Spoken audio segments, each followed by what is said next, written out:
आज हम आपको भारत के एक अद्भुत और ऐतिहासिक धरोहर से परिचित कराने जा रहे हैं, जो न केवल अपनी वास्तुकला के लिए प्रसिद्ध है, बल्कि इसकी धार्मिक और सांस्कृतिक महत्व भी अत्यधिक है।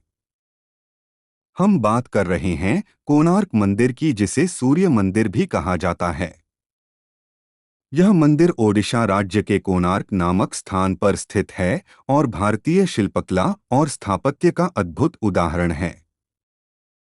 इस वीडियो में हम कोणार्क मंदिर के इतिहास, वास्तुकला और इसके महत्व के बारे में विस्तार से जानेंगे। तो चलिए बिना समय गंवाए शुरू करते हैं इस रहस्यमयी और अद्भुत मंदिर की यात्रा। कोणार्क मंदिर का निर्माण 13वीं शताब्दी में संगम देव द्वारा किया गया था, जो गंग वंश के शासक थे। इस मंदिर का उद्देश्य सूर्य देव को समर्पित करना था और यह एक विशाल और भव्य सूर्य रथ के रूप में निर्मित किया गया था। यह मंदिर सूर्य देवता के रथ की प्रतीकात्मकता के रूप में डिजाइन किया गया है, जिसमें कुल 12 जोड़ी पहिए हैं, जो सूर्य के 12 महीनों का प्रतीक हैं। मंदिर का निर्माण लगभग 12 सालों में पूरा हुआ था और इसे पूरी दुनिया में अपनी वास्तुकला और भव्यता के लिए जाना जाता है। कोणार्क का नाम संस्कृत शब्द कोण और आर्क से लिया गया है, जो सूर्य के रथ के रूप में इसका रूप दर्शाता है। अब बात करते हैं कोणार्क मंदिर की अद्भुत वास्तुकला की। यह मंदिर एक विशाल सूर्य रथ के रूप में डिजाइन किया गया है, जिसमें 24 विशाल पहिए, खंभे और शिलालेख हैं। हर पहिया सूर्य के 12 महीनों का प्रतीक है और इसमें नक्काशी की गई है, जो सूर्य के विभिन्न रूपों को दर्शाती है। इस रथ के चारों ओर चलने वाले घोड़े भी काफी महत्वपूर्ण हैं, जो सूर्य के रथ को खींचते हुए दर्शाए गए हैं। इन घोड़ों के साथ मंदिर का हर कोण अलग अलग प्रकार की शिल्पकला और नक्काशी से सजा हुआ है। यह शिल्पकला भारतीय स्थापत्य के महान उदाहरणों में से एक मानी जाती है। कोणार्क मंदिर केवल एक धार्मिक स्थल नहीं है, बल्कि यह भारतीय संस्कृति और विचारधारा का प्रतीक भी है।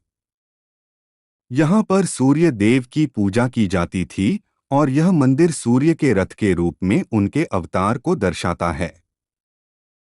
कोणार्क का यह मंदिर भारतीय सभ्यता और धर्म को दर्शाने का एक अद्भुत उदाहरण है, जहाँ धर्म, कला और विज्ञान का अद्भुत संगम है।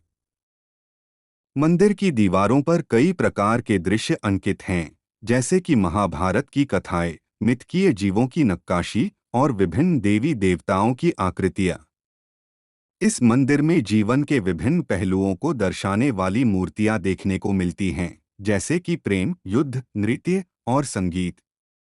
इन मूर्तियों के माध्यम से मानव जीवन के विविध पहलुओं को रचनात्मक रूप में प्रस्तुत किया गया है। समय के साथ कोणार्क मंदिर को काफी नुकसान हुआ। 16वीं शताब्दी में मुगल सम्राट अकबर के शासन के दौरान मंदिर को आंशिक रूप से नष्ट कर दिया गया था। इसके बाद समय के साथ प्राकृतिक आपदाओं और पर्यावरणीय कारणों से भी मंदिर की संरचना का काफी नुकसान हुआ। लेकिन भारतीय और अंतर्राष्ट्रीय पुरातत्वविदों और संगठनों द्वारा कई वर्षों तक संरक्षण कार्य किए गए हैं। 1984 में यूनेस्को ने इसे विश्व धरोहर स्थल के रूप में सूचीबद्ध किया। आज यह एक प्रमुख पर्यटन स्थल है और देश विदेश के पर्यटक यहां आते हैं। कोणार्क मंदिर न केवल ऐतिहासिक धरोहर के रूप में प्रसिद्ध है, बल्कि यह सांस्कृतिक गतिविधियों का भी एक महत्वपूर्ण केंद्र है। हर साल यहां पर कोणार्क नृत्य महोत्सव आयोजित किया जाता है, जिसमें भारतीय शास्त्रीय नृत्य की विभिन्न विधाओं का प्रदर्शन किया जाता है।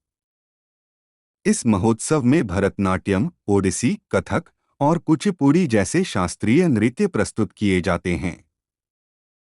यह महोत्सव मंदिर के भव्यता और कला के माध्यम से भारतीय संस्कृति को एक नई पहचान देता है।